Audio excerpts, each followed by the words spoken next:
Em algum lugar dentro deste mundo existe um porto onde você pode deixar seu navio ancorado. Em algum lugar dentro deste mundo existe um porto onde pessoas diferentes se encontram. Em algum lugar dentro deste mundo existe um porto onde você pode viajar acordado. Em algum lugar dentro deste mundo existe um porto rico em ideias, emoções e música, muita música. Este porto é o Porto de Elis, Porto Alegre.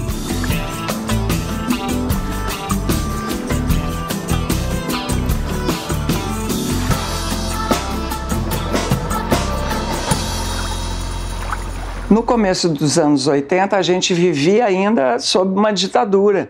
Então havia muita repressão às liberdades artísticas, às liberdades individuais e ao direito de manifestação. No jornalismo era repressão total. A gente tinha medo de tudo, os nossos filmes eram censurados, as letras eram censuradas, as primeiras letras dos Replicantes ainda passaram por censura. Algumas faixas de discos naquela época eram riscadas, o LP chegava até a rádio, mas vinha com faixa riscada, inutilizada, que você não poderia colocar agulha. As pessoas estavam juntas na época da ditadura, já se desconfiava. O que é que estão fazendo? Isso é aglomeração? Eu me lembro que meu pai foi preso, ele fez uma peça chamada do Sófocles, que era um grego, né? E o cara da censura falou, eu quero conhecer esse autor. Aí meu pai falou assim, ele morreu faz 2000 anos. Foi preso por causa disso. Tinha um monte de coisas acontecendo durante o final dessa ditadura. Quando termina, o agito cultural se intensifica. Começou os anos 80 e os anos 80 lentamente foram se transformando daqueles tempos sombrios da ditadura, né, num verdadeiro carnaval. E nós queríamos liberdade para ver os filmes que a gente queria ver, para ver ler os livros que a gente queria ler. O cenário aqui no Rio era meio isso, entendeu? Todo mundo queria falar sobre droga, queria falar sobre sexo, queria falar sobre liberdade. Havia uma ânsia para viver a vida com liberdade e com arte. Então era um momento em que a cultura estava quase como se libertando de uma camisa de força, criatividade represada e tal, e isso também se refletia nos costumes da época. Nossa, meu Deus, ai como eu tô velha. Não tinha internet, era o auge do telefone.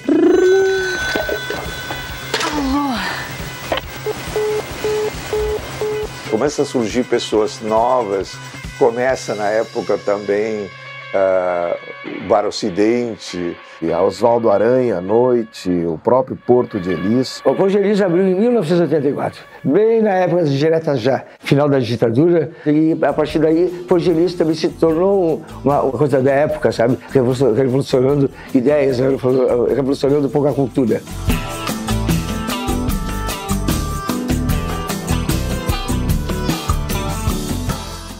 Os locais mais antenados com o que estava acontecendo lá fora era o Ocidente e o Porto de Elis, né?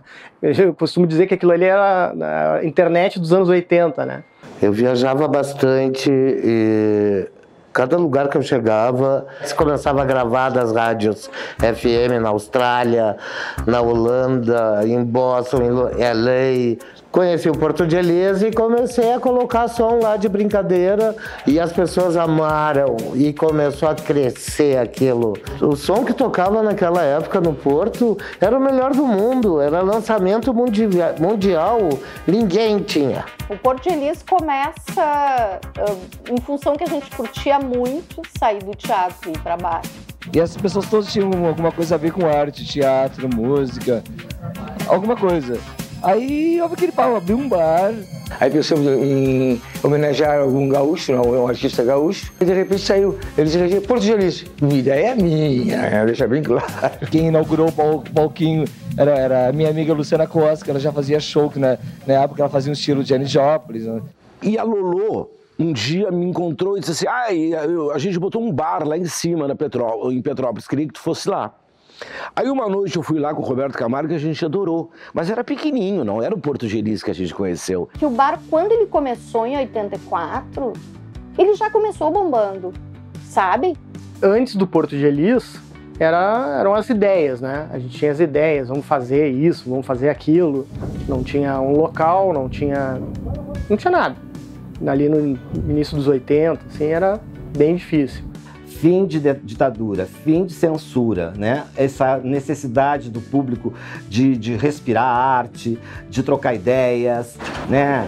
De ultrapassar esses limites que foram impostos. E aquele espaço, para mim, foi um segundo lar.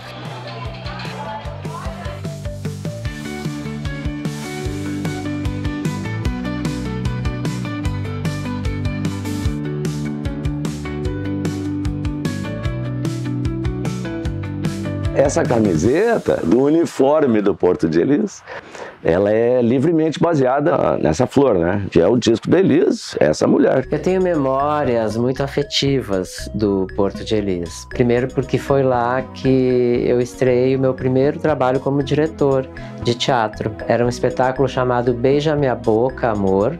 E eram esquetes do Karl Valentin, aquele cômico alemão. E aí nos deu na telha de estrear lá. E a gente estreou no Porto de Elis. Que pouco a pouco começou a ser muito procurado pelas diversas correntes artísticas da época que tinham fome de espaços que abrangessem espetáculos de grande qualidade, mas para plateias mais intimistas, como era o caso do Porto de Elis.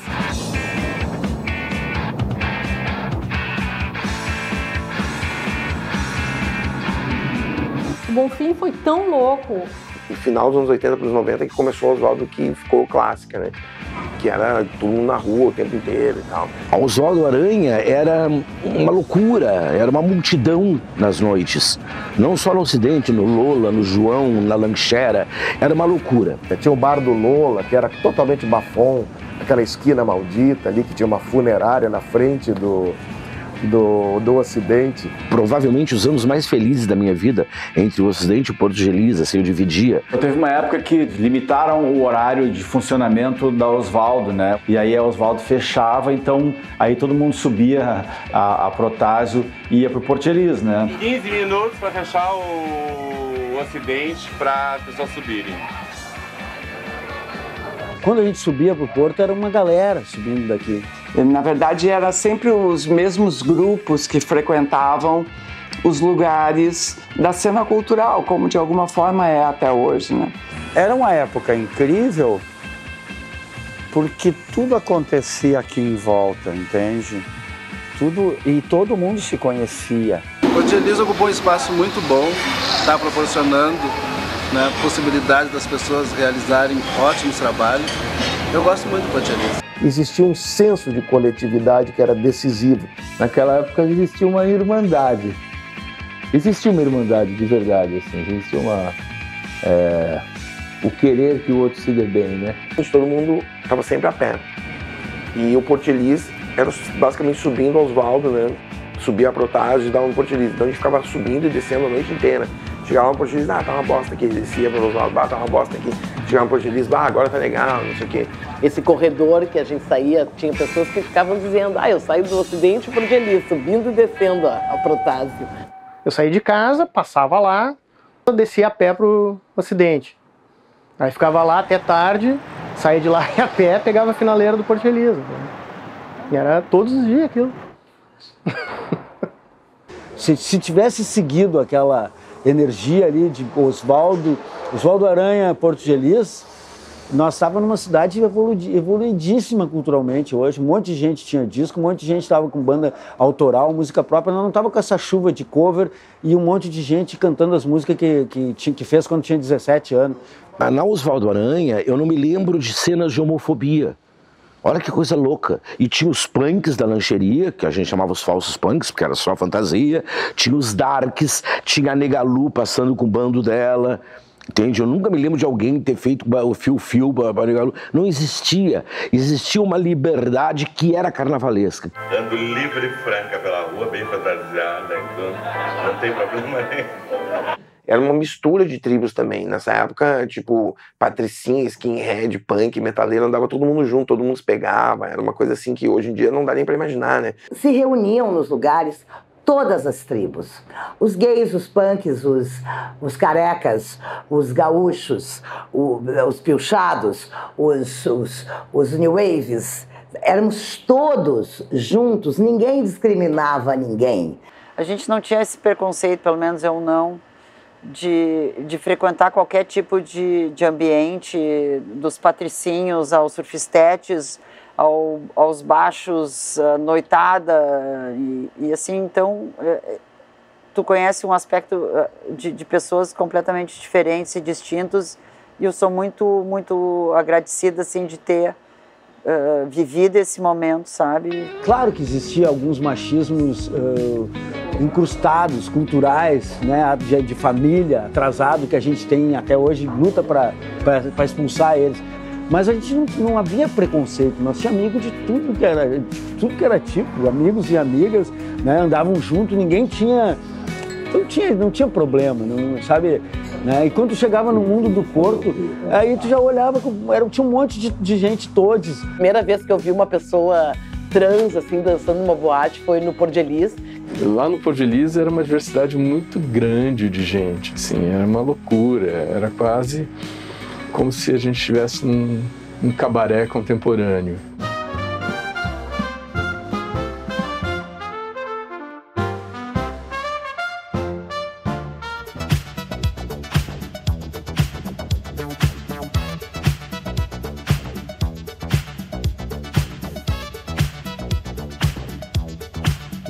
E eu me lembro que depois da apresentação, a gente estava lá dançando com os amigos e todo mundo...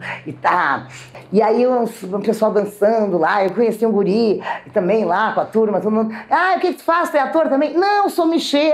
Ah, tá bom. Então, quando eu digo que todos nós aceitávamos tudo e tá tudo bom, é isso. O Porto de Elis reunia pessoas, assim, grupos muito diferentes um do outro, né? Desde classe social, etnia, né? Gênero. Essa mistura, né? De faixas etárias. Assim, que tipo de público? Era todo tipo de público. Sempre foi um espaço muito inclusivo, antes mesmo dessa questão da inclusão ser uma pauta. Era dionisíaco, porque o teatro nasceu daquela efervescência que tinha no Porto de Elis. Aquilo era puro teatro. Figurinos, né, esquisitos, pessoas modernérrimas, de escola dérrimas. Gente careta não ia lá.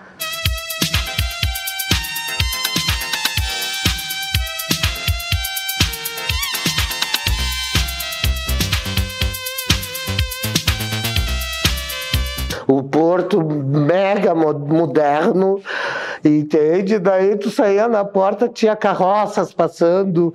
Que viagem isso, né? E aí a gente foi parar no Porto de Elis. Era o underground inteligente, de pessoas que importavam, importantes na cultura da cidade, atores, cantores, performers.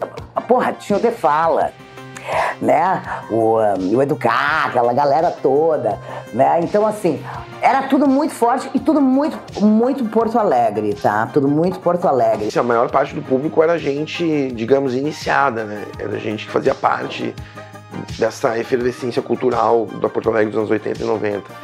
Tinha uma disposição da gente, dos artistas e do público para invenção, eu acho, sabe?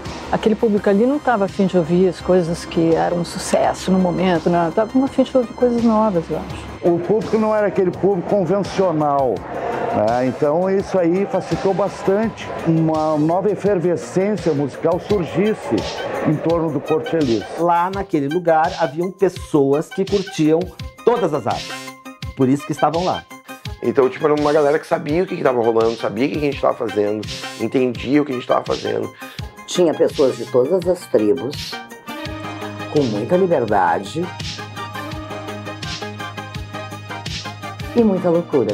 A minha turma era mais pós-hip, cabeludo e tal, aquela coisa meio paz e amor e rock and roll. Mas aí já estava começando a aparecer em Porto Alegre os punks com aqueles cabelos. O figurino tinha mudado, estava todo mundo de preto, com os cabelos moicano, cheio de piercing. E o scalp mudou a cabeça das pessoas de Porto Alegre. E a gente ia direto com o scalp se maquiar, se montar e tal. Chegava uma pessoa de cabelo comprido, já era xoxada, assim, porque as máquinas estavam ali prontas para fazer coisas diferentes. E aí por diante começou essa explosão de gel, cortes de cabelos raspado com as máquinas. E o scalp era incrível, assim, né? Era as bichas mais performáticas todas. Tipo, tinha o Agamenon, tinha o Rogério Gorziza, tinha o Duda Molinos, né? Que depois acabou indo para São Paulo e virou um super sucesso lá e tal. O Cláudio, o Pipo, e lá vem, né? E aí, para cada lugar, a gente inventava uma performance, né? Ele criou o troféu Scalp, que eu achei incrível, que até saiu até no programa da Tânia Carvalho. Eu tinha uma banda nessa época que era Fluxo, né? Uma banda bem new wave, era eu e o Gustavo Aguirre. E a gente se maquiava já, tinha aqueles cabelos Duran, assim. O Educar, que foi lá, me deu o disco dos Tears for Fears. E ele era heavy metal. Ele chegou com o cabelo nas costas, assim, e aí a gente foi, né, detonando, né, se deliciando naquele cabelo dele. Somos como um barco deslizando na água, que é o tempo. Esse trajeto seria a memória, a compreensão da realidade vivida e de noções sobre a história. O passado influencia o presente, o porquê das coisas serem como são.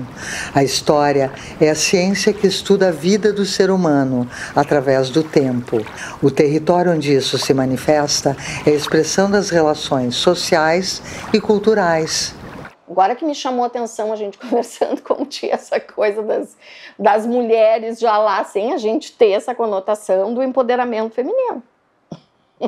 Eu comecei a fazer luz nos anos 80 e a partir daí eu comecei a trabalhar no Porto Elis.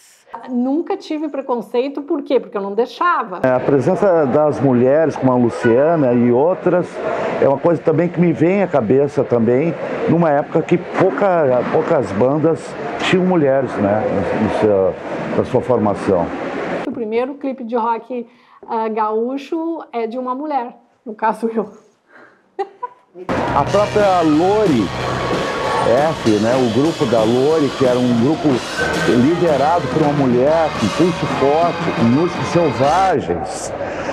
Então, o que eu acho que foi legal, que o Porto de Elis botou muita mulher na roda. Tinham mulheres que cantavam e eram protagonistas da sua carreira, da sua história. O Porto de Elis foi muito incrível porque ele não tinha preconceito, nem de estilo de música, e ele contratava também mulheres. A cena foi fortificada, as mulheres fizeram diferença no Porto de Elis. Foi a primeira mulher a trabalhar no balcão no Porto de Elis, que se diga isso, porque eu vi que a grana estava ali. Então foi a primeira mulher que dizia, não, tem que carregar caixas, não importa, eu carrego. Eu vivia dentro do Porto de Elis durante um período da minha vida. Todos nós da rádio estávamos sempre lá.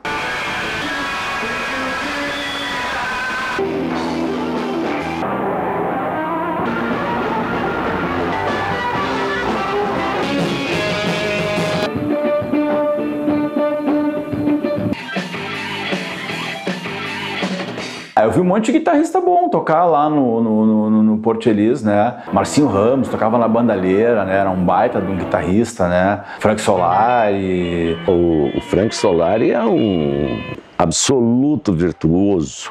A gente fez um tributo no Porto Elis, que foi um tributo ao Steve Ray Vaughan, né? Um tributo a um guitarrista, né? Então sempre teve muito espaço para a questão da guitarra no Porto Elis, né? A gente tinha ali um retrato do que estava sendo produzido no rock gaúcho e na cena porto-alegrense na época.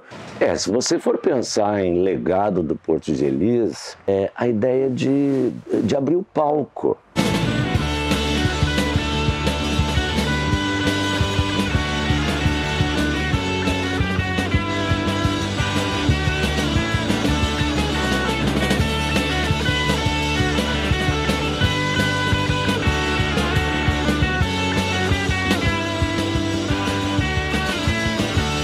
Eu tive a oportunidade de tocar com grandes músicos ali, do centro do país, músicos daqui que eu não conhecia, de estilos diferentes, né? Então, foi uma grande oportunidade realmente para todos. Vi um monte de shows lá. Vi Lore, vi Reação em Cadeia, vi... Assim, a gauchada toda, Cascaveletes, todas essas bandas gaúchas importantes passaram por lá.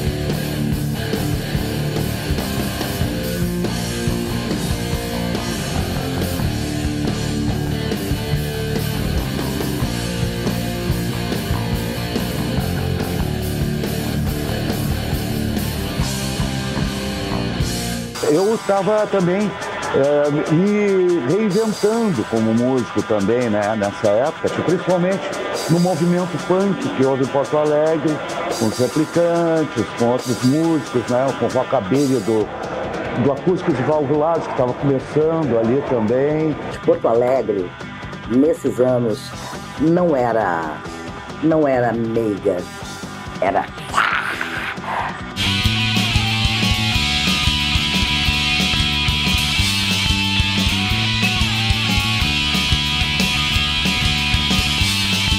Naquela época era a época dos Replicantes. E eu me lembro que os Replicantes chegaram a tocar também com Sepultura, inclusive. Rolou uma jam session maluca, assim, Sex Pistols e tal, e eu participei também e tal.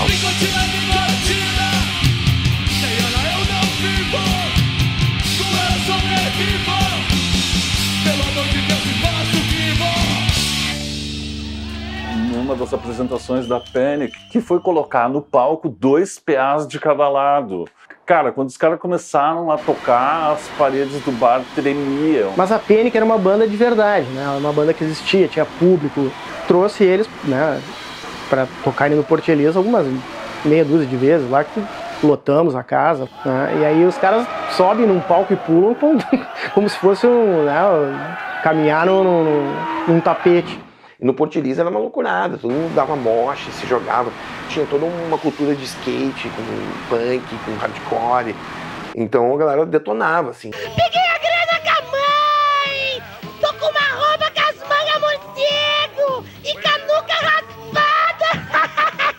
Tinha um projeto que chamava Segunda Sem Lei, que foi produzido pelo Claudinho Calcanhoto, também pelo Gisto. E nessa época da Segunda Sem Lei, todo mundo estava começando, né? A ideia era investir nesses artistas novos e fazer a coisa andar. Então apareceu um calhamaço de banda, né?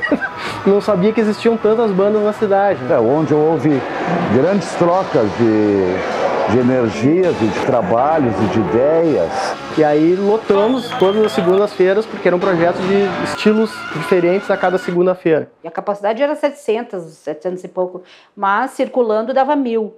Tô achando tudo isso aqui incrível, A Segunda Sem Lei é uma loucurama! Então era o dia do reggae, o dia do thrash metal, o dia do funk, o dia do... Cada segunda-feira era um estilo. Era muito curioso, porque juntava muita galera da periferia, bandas de rock, assim, que não tinham entrado no circuito ainda. Se a cidade não tivesse encaretado, estava fazendo Segunda Sem Lei até hoje. Pois é, o Porto Elias era uma loucura, não parava nunca, era de segunda a segunda.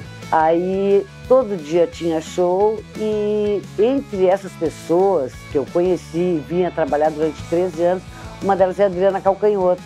As memórias do Porto Elias são de fases diferentes. Uma iluminação, numa véspera de estreia.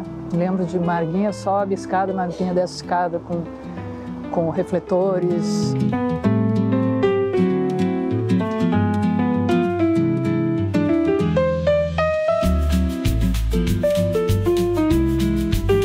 Que o Porto Elias era a casa onde a Adriana praticamente nasceu, né? A grande parte dos shows dela, ela fez lá no Porto de Elis. Na verdade, comecei na noite, fiquei muito pouco tempo, mas comecei ali até entender que eu não queria a noite, porque a noite, né, a boemia, vamos dizer, era um lugar onde aprendi bastante repertório de Lupicínio, de Chico Buarque, mas eu não queria fazer cover. O que eu queria realmente era cantar as canções do jeito que eu queria. E o lugar para isso, nenhum lugar naquele momento era melhor para isso do que o Porto de Elis. Virou, né? Foi se inventando um lugar para isso e eu fui me inventando junto com a invenção do Porto de Elis. Muitos shows inesquecíveis, eu me lembro, assim, nitidamente, de um show da Adriana Calcanhoto, que eu assisti lá. Ela conheceu o Luciano Alabarce, o Luciano Alabarce criou, né, uma Adriana Calcanhoto com repertório, ele dirigiu shows antológicos dela no Porto de Elis, né? Lá ela começou a ficar conhecida. Sei que Estou Errada era um show com direção do Luciano Alabarce e éramos nós três, a Tânia Carvalho, a Anne Perec e eu, as gargalhadas do começo ao fim de tudo. Chamava-se Sei que Estou Errada. E a gente se divertiu muito, tinha sessões lotadas. E um elo em comum era o próprio Luciano, com as ideias de repertório, e a Anne com o lance dela, e a Tânia com dela, e eu com o meu, e aquela mistura era muito boa e deu muito certo, as pessoas queriam ver e tudo. Quanta gente que hoje é importante na produção musical que eu conhecia ali. Coca Barbosa, meu irmão, começou a tocar no Porto de Elis. Foi no Porto de Elis que ele conheceu a Adriana Calcanhoto, que ele conheceu várias pessoas. Quando ela vinha para fazer os shows no São Pedro, umas 2 ou 3 vezes ela convidou o Coca para abrir o show dela, né? Um outro show muito bacana e bem diferente que eu participei foi o show da Valéria Venturini, chamado Incesto.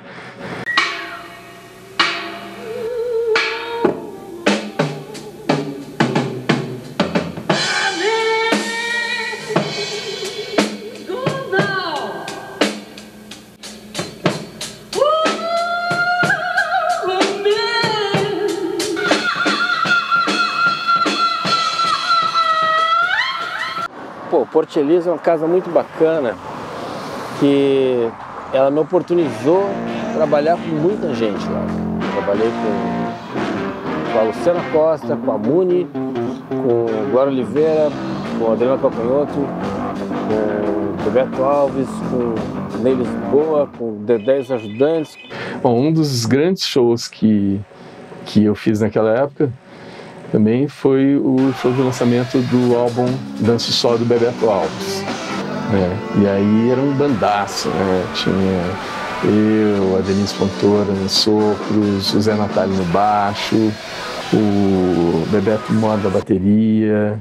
No show que eu levei pra lá, depois que eu participei do Rock in Rio 2, quando eu abri o show do Prince, do Santana, no Maracanã, eu levei esse show pro Porto de Elis. Todo mundo estava ali à vontade, achando que estava em casa, que podia fazer o que queria. Não, quase não tinha mesmo limite mesmo para fazer. O passado existe por força de nossa memória no presente.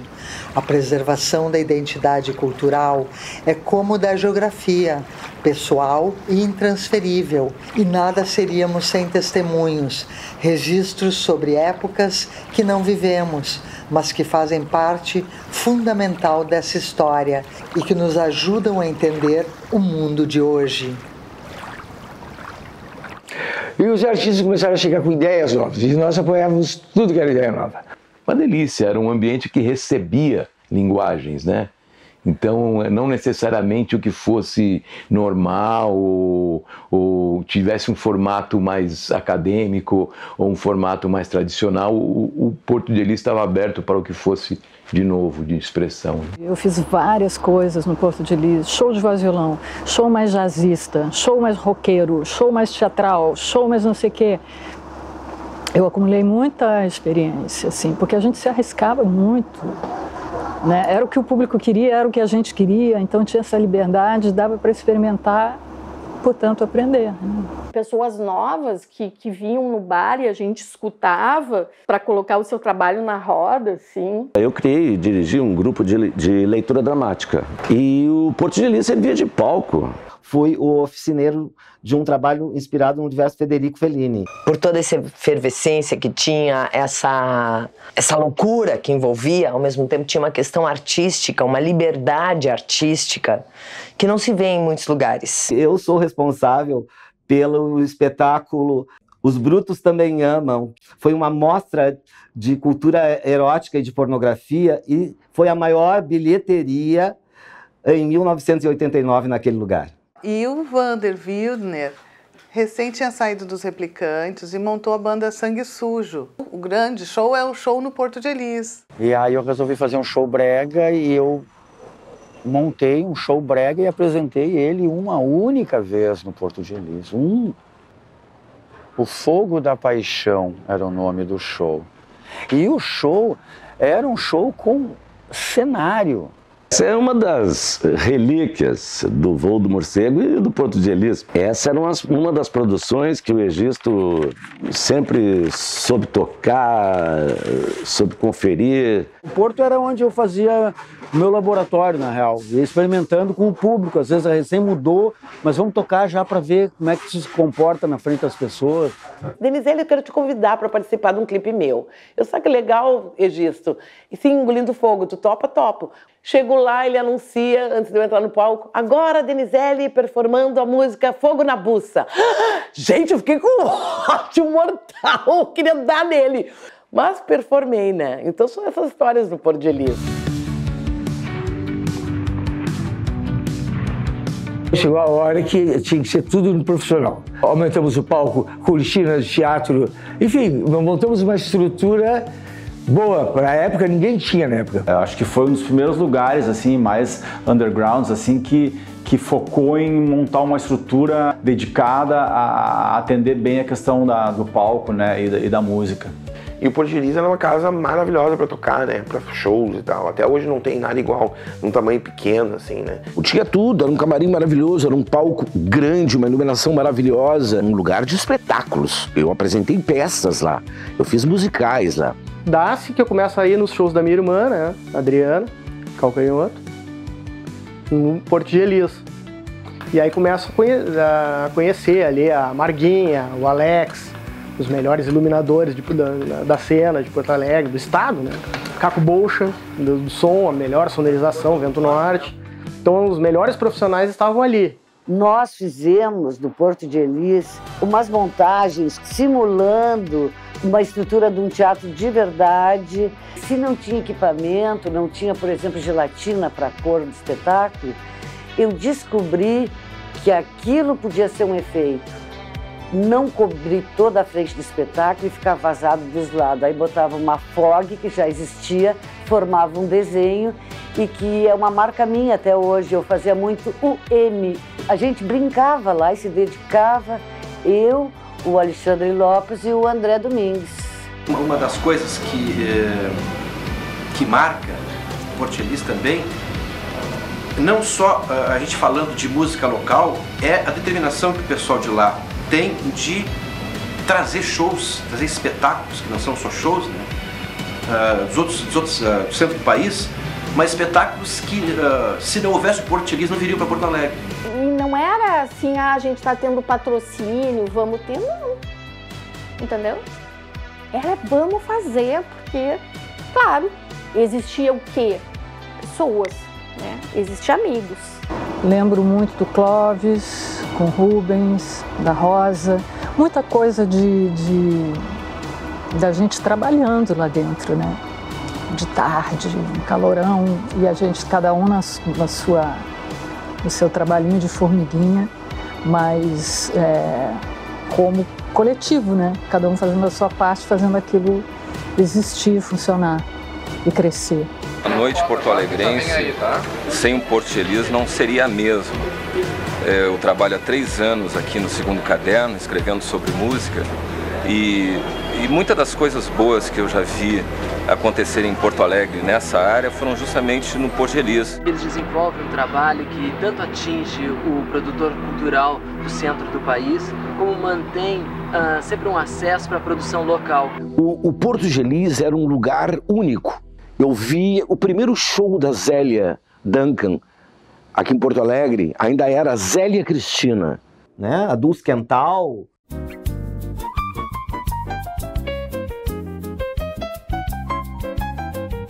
Ângela Rorô, um show antológico da Ângela Rorô. Um show que me marcou muito foi a Fernanda Abreu.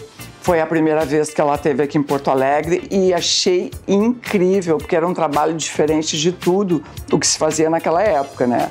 A Fernanda Abreu estava muito à frente. Bom, ela está até hoje aí mandando muito bem. Foi o primeiro lugar, assim, até antes que outros, de vir uma Fernanda Abreu, Luiz Melodia. Da Cássia Eller, que eu não conhecia, eu conheci ela, estava surgindo mesmo ali, né, naquele período.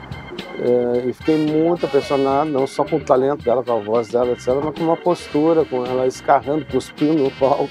Era um negócio impressionante. No palco do Porto de Elis foi que eu cantei com o Arrigo Barnabé, O Suspeito, que era uma canção dele que eu tinha gravado numa demo para a RBS. Eu me lembro também de ter visto um show do Supla, bem no começo, assim, da carreira do Supla, quando ele estava bombando, assim, muito legal. Será que nosso público cabe para isso aqui? Não tinha isso. Vamos fazer. Foi lá que eu assisti o primeiro espetáculo do Baleto. Um espetáculo chamado Cruz em Credo, com homens seminus.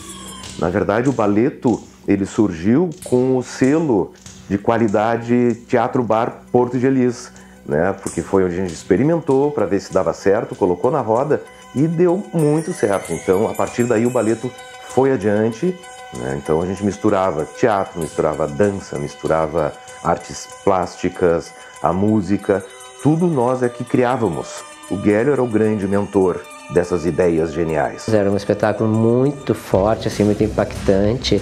Eles eram todos bonitos, musculosos, dançavam só de tapa-sexo, era uma coisa bem vanguarda, assim, bem moderna, assim, para a época.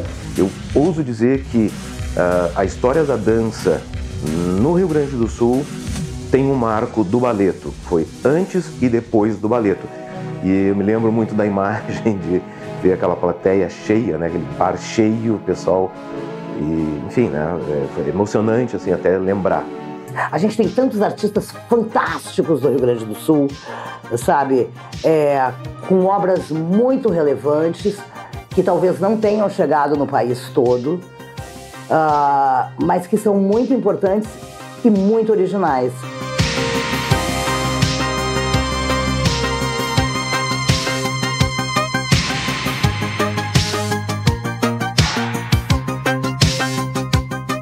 Nossa, não sei o que não aconteceu no Porto, aconteceu de tudo.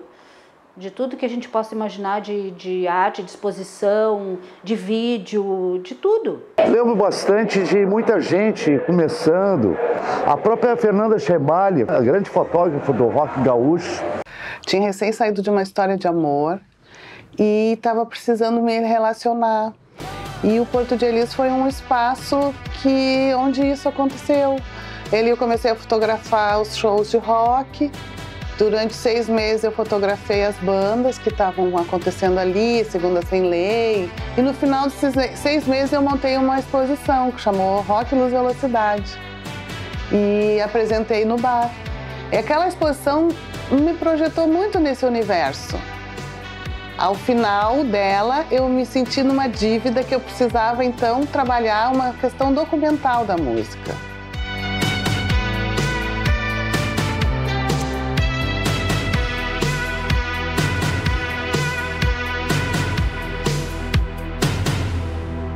A nossa geração, teve que lutar muito para quebrar preconceitos, para que a gente conseguisse conquistar as pessoas assumindo o que a gente era. Uma busca por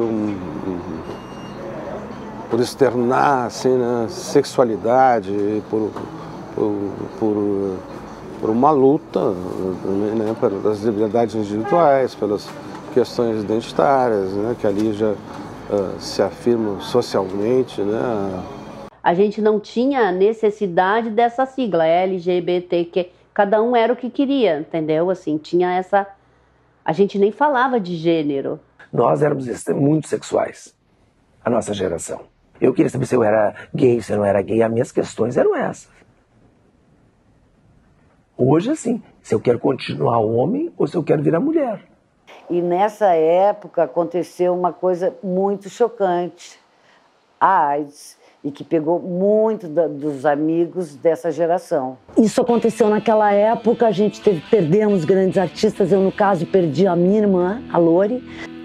A outra história que eu tenho é com a Lori Finocchiaro. Era uma cantora, compositora, que era muito importante, não só pelas suas construções, mas pelo fato dela ter AIDS. E a Lori foi muito emblemática em relação a essa história, porque ela assumiu que estava com AIDS, como pouquíssimas pessoas fizeram. E ela também passou a levantar uma bandeira para combater essa doença do vírus que se disseminou.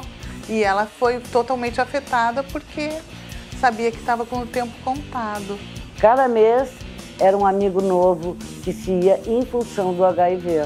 A Lori faz parte de uma geração que foi dizimada por conta do HIV e principalmente por causa das drogas. Então, muitos amigos passando por momentos muito difíceis em relação às substâncias, né? Álcool, drogas, muitos amigos morrendo de AIDS também.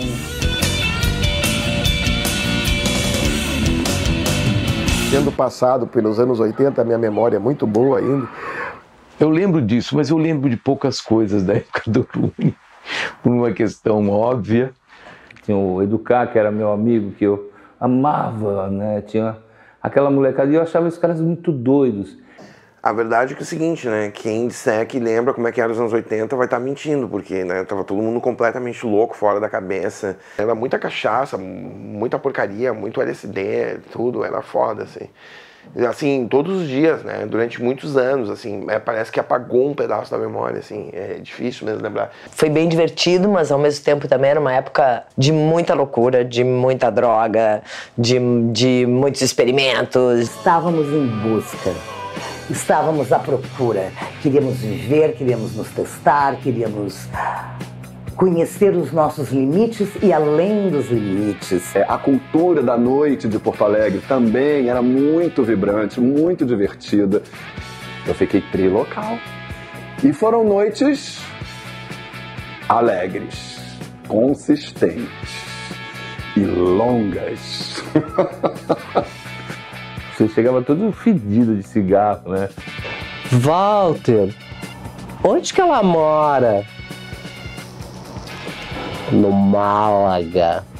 Nossa, a gente fumava muito e falava fumando. Só faltava comer fumando. Oh, meu Deus do céu. A gente não tinha limite. Todo mundo fumava, todo mundo cheirava, todo mundo bebia. E a gente era jovem. Então havia no ar assim, uma vontade de experimentar. As pessoas usavam droga, se drogavam muito. Aliás, muitas se perderam no caminho. Porto Elisa era o segundo lugar que mais vendia cerveja. Então, eu achava que quanto mais conhecimento e quanto mais informação eu pudesse oferecer para as pessoas a respeito de drogas, mais elas estariam aptas a enxergar a questão da dependência química como uma consequência e como uma doença que é uma doença, né? Fui viciada em cocaína e heroína. Tudo junto! Cheirei muito cola, que bonito! Fumei. Então eu resolvi criar esse espetáculo, o Não Quero Droga Nenhuma, usando muito bom humor. De repente, o Não Quero Droga Nenhuma virou um fenômeno. E claro que eu tinha que levar esse espetáculo para Porto Alegre, para onde eu levei, para o Porto de Lis, que tinha estrutura para me receber. Sobrevivi, de alguma forma, a esse momento louco, intenso, né? E muita gente não teve a mesma sorte que eu, infelizmente. Muita gente conseguiu aproveitar essa onda, foi e hoje está bem. Mas também teve essa falta de controle, eu acho que desse exagero de não saber os limites, talvez, né? Então eu falo isso assim por muitas pessoas que não estão mais aqui com a gente. O tempo é uma dimensão necessária para compreender o que se passou. Sem ele, a memória não existe e a história apenas sobrevive pelos fragmentos espalhados de formatos diferentes, como num quebra-cabeça. Espaços de preservação evitam o esquecimento e facilitam o resgate. Mais do que nostalgia, esse itinerário permite imaginar o futuro com base nas experiências que vivemos. Surgiu até o teatro para criança, o teatro Merendinha. Eu me lembro de ter visto uma peça infantil, eu levei meu filho e vi ele correndo lá e brincando num, sei lá, se era sábado de tarde, domingo de tarde. Então, assim, era um ambiente cultural. Tinha uma recreação infantil e espetáculos infantis com a Companhia do Face Carretos, Extravaganza, Néstor Monastério, companhias teatrais que tem até hoje, né? Sim, eu trabalhei lá na produção desses espetáculos infantis que a gente tinha sábado e domingo.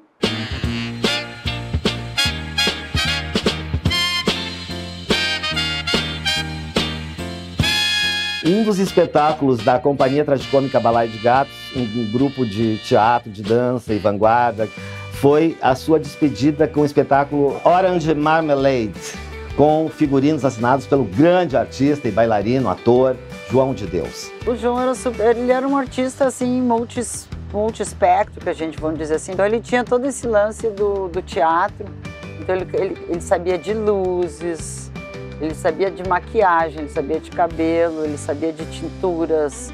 Então ele fazia roupas lindas, tudo muito avant-garde, como é que a gente pode dizer.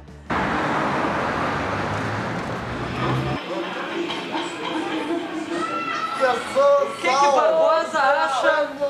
Naquele momento ali, eu não estava muito pensando no trabalho de composição. Era uma coisa com palco, né? Então também fiquei muito amiga dos atores, do Zé Adão, do Zeca Kichalowski, do Ivan Matos, enfim, pessoas que gostavam do palco, na verdade, e aprendi muito com eles. A dinâmica de ensaios, uma série de coisas, assim. Eu fiz grandes trabalhos lá, por exemplo, Guerra Histérica com o Renato Campão, a gente estreou lá e foi um sucesso. Guerra Histérica foi provavelmente o primeiro grande besterol de Porto Alegre, né? É uma opereta erótica para pessoas burras e inteligentes ao mesmo tempo, né, Nessia? Eu acho que não é um drama, mas também não é um vaudeville.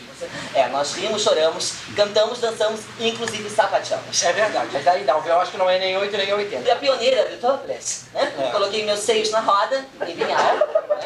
Ficou 2, quase 3 anos em cartaz lá e em outros espaços da cidade. As pessoas viam 10 vezes. Eu assisti espetáculos lá dentro, que não eram meus, de pessoas muito importantes. O Grupo Tear se apresentou lá com partituras, que tinha a Ilana Kaplan, nossa Ilana Kaplan, o Gilberto Gavrons, que trouxe Toda Donzela Tem um Pai que é uma Fera, com a saudosa Françoise Furton, Tony Tornado, Angela Dipp veio com Homem Rato. Peças com a Márcia Cabrita e o Luiz Salem. Dos grandes atores, cantores e performers, Aloysio de Abreu e Luiz Salem.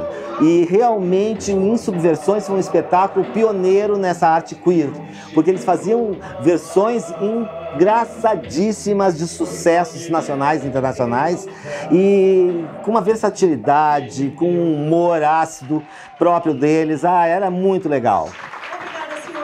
E aí surgiu o Show Chuá. O Renato geralmente fazia os roteiros, o Renato Campão. Que misturava esquetes teatrais com entrevistas e quadros em que a plateia participava.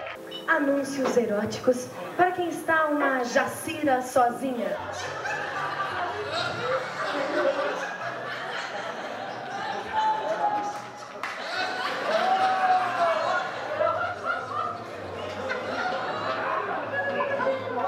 E Zé e eu e o Renato apresentávamos. E era um programa de televisão, como fosse um programa de televisão ao vivo. E era muito divertido, todas as edições a gente usava figurinos diferentes. E a gente fazia horrores. Não é Natal, mas veio comer castanha, todas as quartas, à 1h30 da madrugada. E tinham muitas e muitos convidados. A gente chamava de Lisboa, né? O Teji Correia, vários foram, né? Mary Terezinha e a Cássia Eller. As pessoas brigavam por ingresso.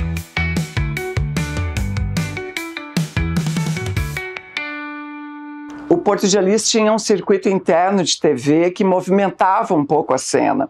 Então não era comum na época isso. Então a gente podia assistir o show ao vivo com outras imagens que estavam rolando na hora. Além disso, rodavam também propagandas, enfim. E entrevistas. Eu própria fiz algumas entrevistas para esse circuito interno. A peça rola direto. Super afudel. Super legal. Eu acho legal. É o lugar, entendeu? Não, o Porto de Elis é um lance e todo mundo se satisfaz. Eram apresentadas as logotipias, os apoiadores e também atrações que se apresentaram no palco e também vídeos de ficção. Estar fazendo um trabalho com vídeo naquele momento era muito vanguarda. Eu e o Zé Adão tivemos a ideia de adaptar o Hamlet de Shakespeare para a linguagem de vídeo, que estava bombando na época. O vídeo era assim, o grande formato assim, do momento. Não vês que ele te enfeitiçou? Dominou tua vontade? Uma mediúnica e diabólica presença. Me abraça. Não faça nada contra o reino. Remember me! Adieu! Um dos artistas também multimídia que passaram por lá foi o Sérgio Gonçalves. Um fotógrafo de primeira, um cara super arrojado. Ele fotografava muito moda e também fotografava a gente quando a gente ia fazer alguma performance, um happening, quando a gente se montava. O Serginho fazia a gente ir lá no estúdio dele. Tem verdadeiros ensaios com o Serginho, assim. Eu era da modinha, né? Eu encontrei com o João, com o Serginho e resolveram então fazer um evento das meias do João. Aquelas meias que eram tudo uma mistura, era tudo como se fossem umas nuvens assim de várias cores, uma coisa muito moderna, né? Então era uma coisa assim, pô, vídeo, foto, depois Porto de Elis, o lançamento da tal das meias com uma coisa performática também. Tudo inovação, a coisa foi cada vez mais inovando, chegamos onde chegamos. E ele começou a ficar de um tamanho que eu nem sei se a gente tinha sonhado, eu acho que não.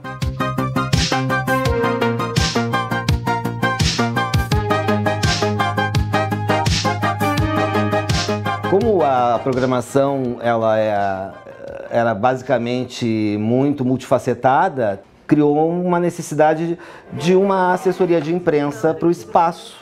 E lá eu iniciei um trabalho de divulgação. Na época, a Ipanema tinha uma audiência muito grande. Então, dar uma entrevista na Ipanema era certeza de público, principalmente se tratando do Porto de Elis, porque, como eu te falei, era um público diferente, era um público mais intelectualizado, era um público mais culto, né? E a Ipanema era uma rádio de pessoas também, né, com esse perfil. No esquema dentro da rádio, quem recebia as notícias e passava para os outros era a Mary Mesari. Era um aquário onde você ficava lá dentro com um operador aqui fora. Ele colocava os comerciais, ele colocava os discos, né? E você ficava lá dentro isolado com o microfone e pronto. O Kátia Suma, Mary Mesari, Nilton Fernando, Mauro Borba e muitos outros sempre divulgavam as atrações diárias e semanais, né? E o Porto fazia shows nacionais todas as semanas e aquilo foi crescendo e a gente tiveram a ideia de, quem sabe, expandir o Porto de Elis para outras cidades do interior. E veio a ideia de Caxias do Sul. E fomos para Caxias do Sul. O Porto de Elis, para mim, foi um lugar marcante em Caxias. Primeiro que ele foi um local muito democrático, acolhia todo tipo de pessoa, de todos os gêneros, um lugar maravilhoso. Eu acredito que pela proposta da casa, não era nem underground, nem era o high society, era aquelas tribos reunidas. E revolucionou o lugar, entende? Daí iam todas as classes sociais, e todos os sexos e tudo, LGBT, tudo aquilo. Ele foi primeiro em Caxias que rolou isso. Não pode ser lançamento. E a Mariette, chegamos lá ontem.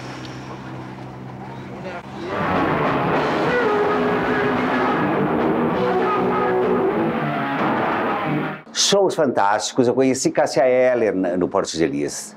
Eu conheci as Vulcanas, Robertinho do Recife e um caminhão de grandes artistas que também desembarcaram nesse Porto de Elis, em Caxias do Sul.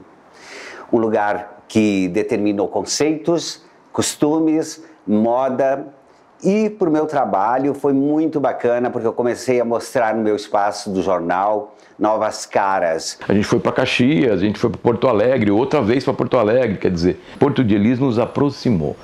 Toquei com uma banda que era uma banda de Caxias, né? Que era uma banda chamada The Blues Makers. E inclusive também com essa banda a gente tocou no Porto de Elis de Caxias.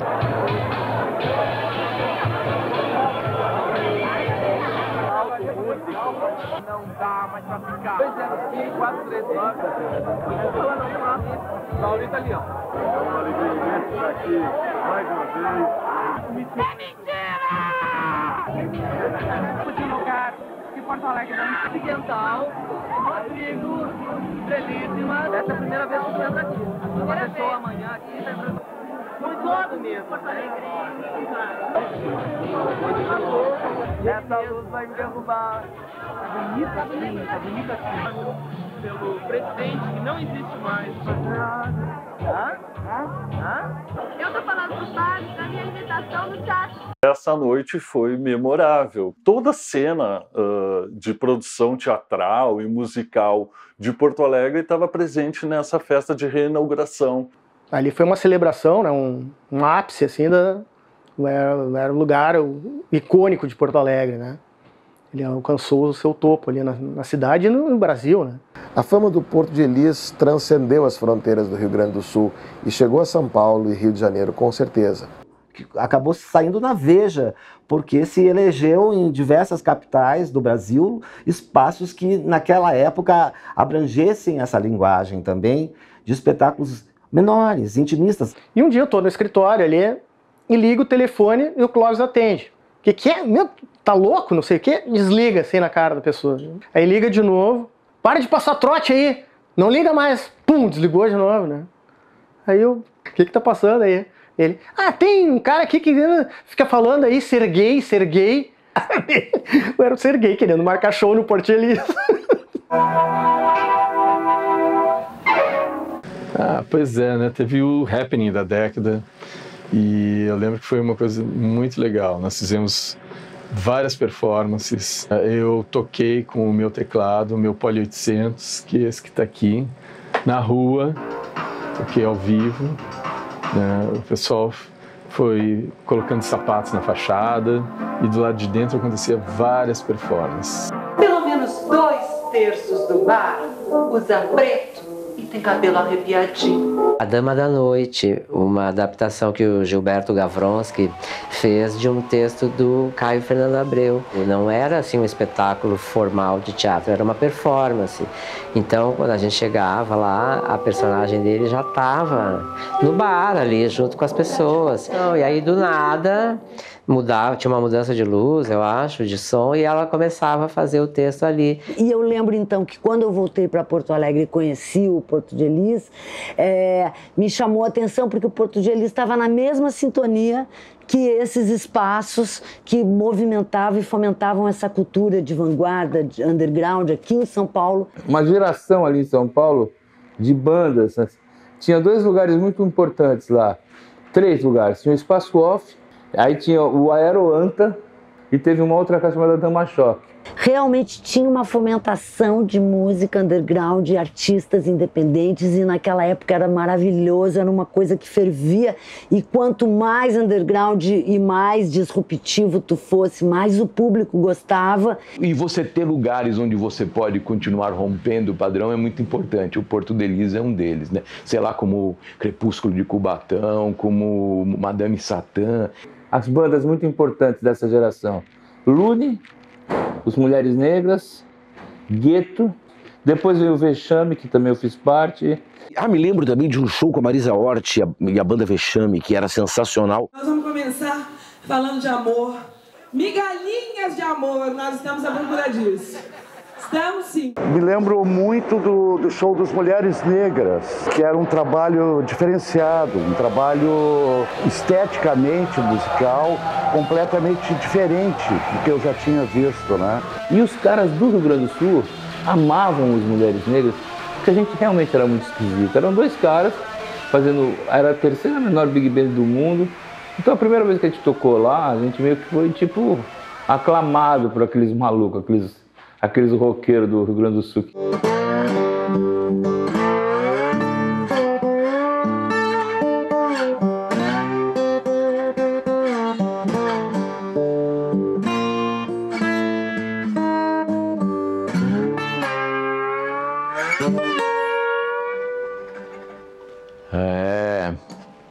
O Lune, a gente misturava muita coisa em cena, então a gente tinha um pouco do momento do rock, da cena contemporânea, mas o cabaré. Há poder nesse lugar. E nisso a gente se identificava muito com o Porto de Elis, né?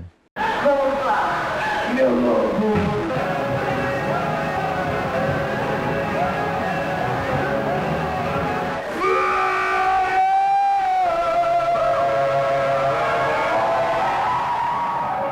A gente foi indicado pelo Caio Fernando Abreu. Ele fez uma ponte muito poética da gente com Porto Alegre nesse caso, né? Sou o Tiete do Grupo Lune, aquele que está em todos os shows, na primeira fila, grita bis, grita bravo, dança, sua, aplaude em pé, depois vai aos camarins dar beijinhos arfantes de prazer. O Lune é o melhor grupo da cidade, do estado, do país. Muito amor, né? Muita honra, né? O Porto de Elis sempre também teve as festas, né?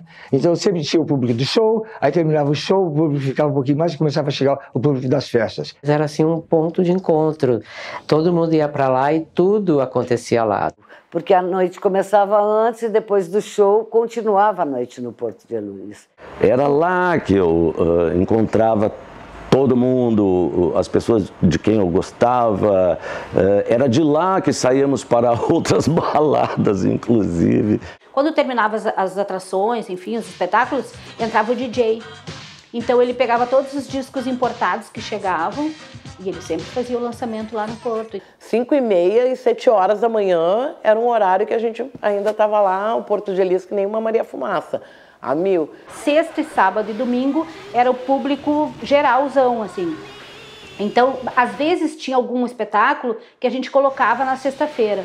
Terminava um espetáculo 10 horas, 10h30, a casa já estava lotada. Uma festa que não terminava. Quem viajava para Porto Alegre, o pessoal da classe artística carioca, que ia, por exemplo, com uma peça de teatro para lá, eventualmente ia visitar o Porto de Elis, porque sabia que era um point, porque as pessoas falavam, ó, tem um lugar maneiro para ir depois do jantar, depois da peça e tal.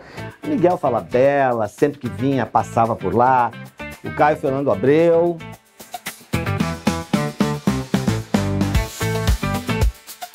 E uma noite o bar lotadaço, os seguranças, eles protegendo a Rita Lee. A Rita Lee foi ver o show da gente, eu, Tânia Carvalho e Anne Perec, que ela foi assistir, a gente só soube depois, né? No dia seguinte fomos pro show dela. Ter passado por essa experiência no Porto de Elis foi bem importante, bem relevante. Revelou muita gente, ele criou um estilo, criou um espaço bem dele mesmo, que eu não conseguia imaginar Porto Alegre hoje, por exemplo, sem o Porto de Elis. Os lugares refletem os indivíduos que nele habitam. Destruir arquivos e lembranças é uma forma de retroceder no pensamento. Por isso, é essencial projetar a diversidade para entendermos de uma vez por todas que o pensamento se faz pela diferença e esse respeito transforma tudo em igualdade. E então, como tudo que começa, acaba. Como tudo pode ser ou não. Todo porto é lugar de passagem do barco que somos. Que venham novos desafios e com eles essa mudança também.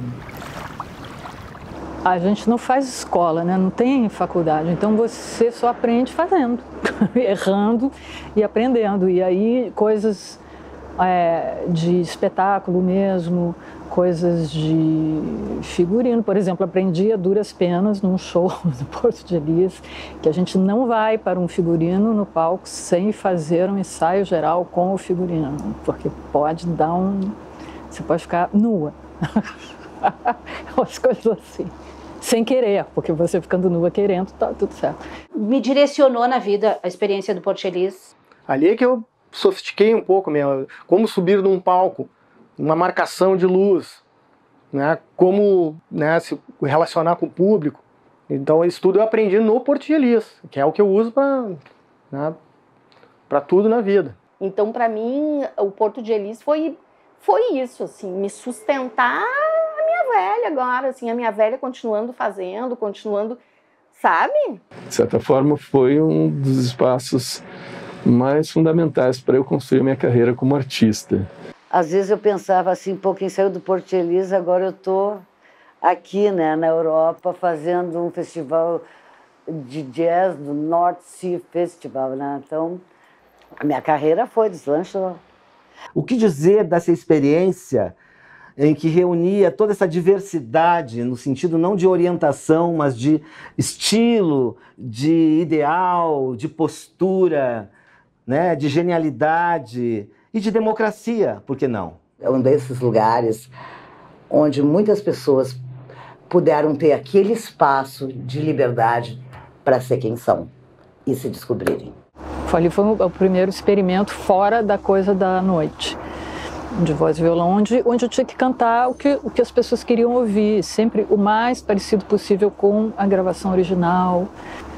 E o Porto de Elis não queria as pessoas fazendo o que elas estavam inventando, o que elas queriam ser, o que elas queriam fazer. Então, me encontrei ali totalmente.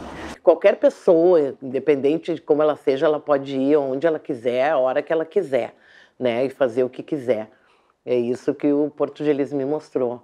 Eu nem lembro quando fechou o bar, mas ele deixou uma saudade. Saudades imensas do Porto de Elis. Foi muito viva essa experiência de ter trabalhado no Porto de Elis esses anos e de ter convivido com tanta gente legal, com tanta gente bacana que eu conheci e alguns eu conheço até hoje. Até hoje eu escuto, tu não é do Porto, e o Clóvis, e não sei quem.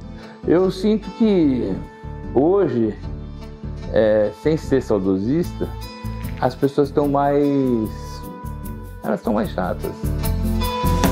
Além desse cais, meu navio ancorou. Com tantos sinais, minha alma viajou. Depois de um desvio, onde eu fui te encontrar. Onde o rio não é um rio, onde a estrela vai brilhar. Eu vou navegar nessa rota tão feliz. Eu vou me lembrar do nosso Porto de Elis. Com tanta diferença nesse mundo desigual, aqui não importa a crença, a troca é natural. Ideias, emoções, muita música a tocar, invadindo os corações de quem mais chegar. Eu vou navegar nessa rota tão feliz. Eu vou me lembrar do nosso Porto de Elis. Eu vou navegar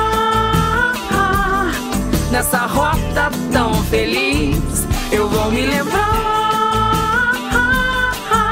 do nosso Porto de Elis.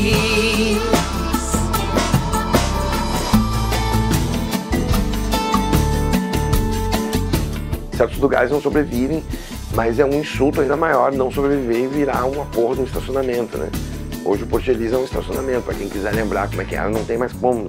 Tu olha ali e só tá um buraco, assim, parece que caiu uma bomba em cima e fizeram um estacionamento.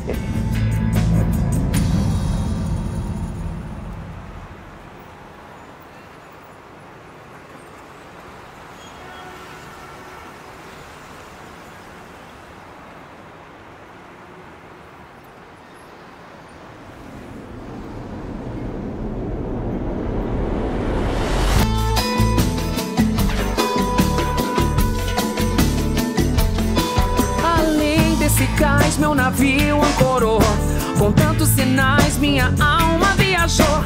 Depois de um desvio onde eu fui te encontrar, onde o rio não é um rio, onde a estrela vai brilhar. Eu vou navegar nessa rota tão feliz. Eu vou me lembrar do nosso Porto de Elis. Eu vou navegar nessa rota tão feliz. Eu vou me lembrar do nosso Porto de Elis. Elis.